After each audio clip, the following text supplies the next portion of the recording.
This is the luxury world. Get inspired with us today and tomorrow. Have you ever walked into a Rolex authorized dealer and noticed the surprising absence of popular stainless steel sports models?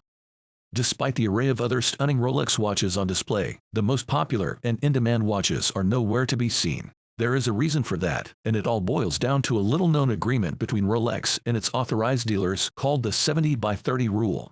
In this video brought to you by the Luxury World, we will be diving deep into this secret world and revealing the secrets behind the Rolex 70/30 rule. We will also explore how it impacts your chances of getting a coveted Rolex sports model. So, buckle up and get ready to learn why it is so tough to find these Rolex timepieces. If you have not already subscribed to our channel, we highly recommend doing so to keep up with our future videos.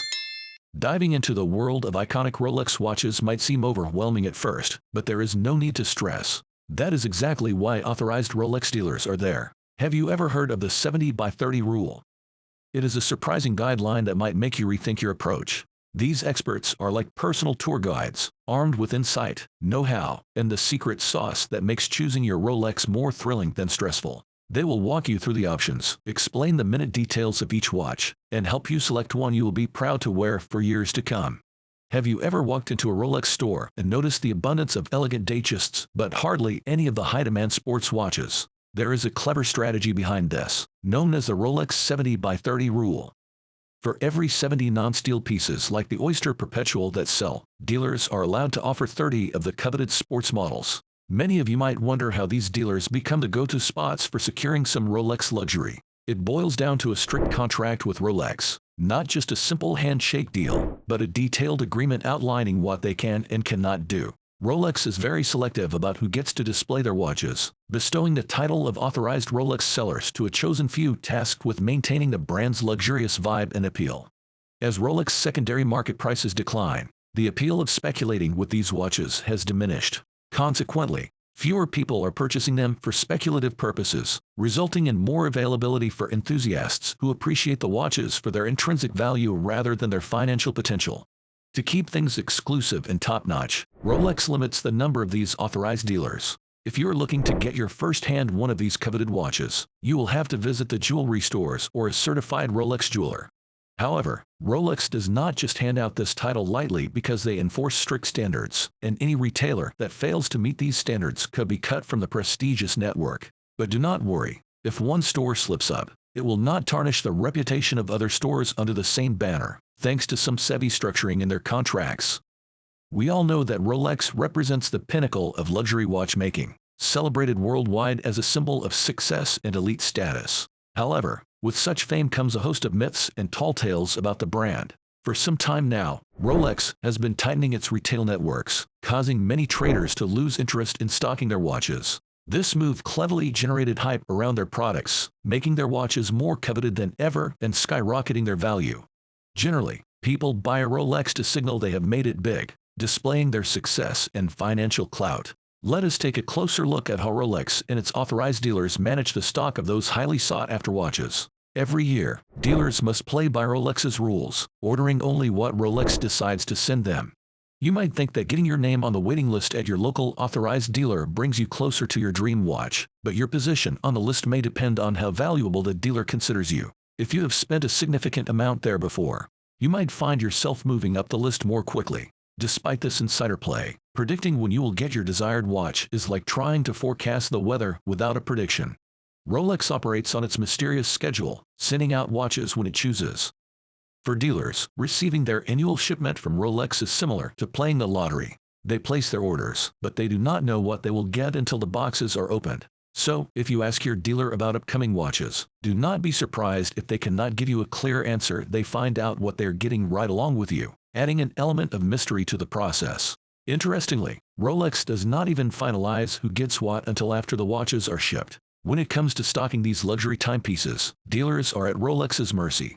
Rolex does not promise to fill every order, maintaining control over the process, and dealers just have to go with it. This means your trusted dealer is often as much in the dark as anyone until the shipments arrive. Calling early to pin down a specific watch is usually not effective, and if the dealer has their heart set on a particular model that never arrives, that request simply fades away. Meanwhile, the secondary market may experience a dip in prices. The excitement of flipping Rolex watches for a quick profit is waning. This change means fewer people are buying these watches just to speculate on their future value. Instead, more watches are ending up with those who appreciate them for their craftsmanship rather than just their price tag.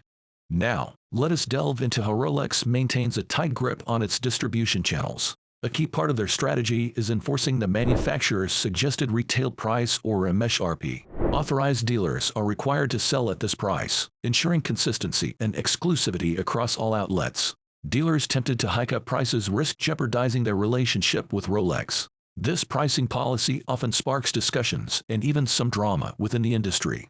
Rolex also has specific expectations for how its jewelers manage their inventory. They must keep a certain selection of watches on hand year-round, chosen during meetings with Rolex representatives. Sticking to this curated lineup is crucial for maintaining their status as an official Rolex jeweler. But here is an intriguing twist.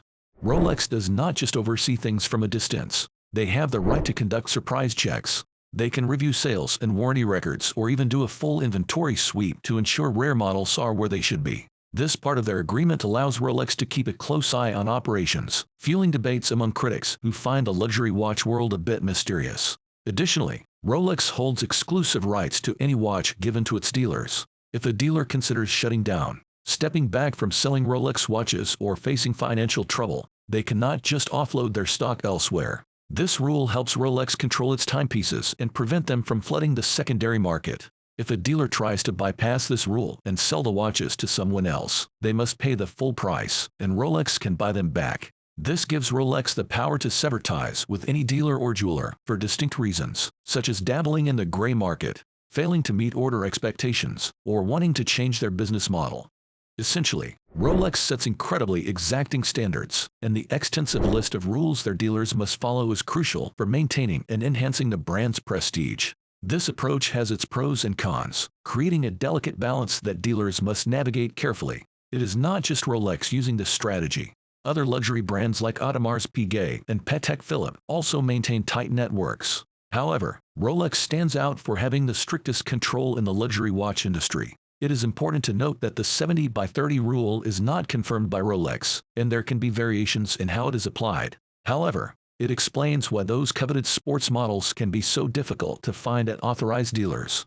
Ultimately, this approach, if true, helps Rolex in a lot of ways that will value both the consumers and the dealers for distinct reasons.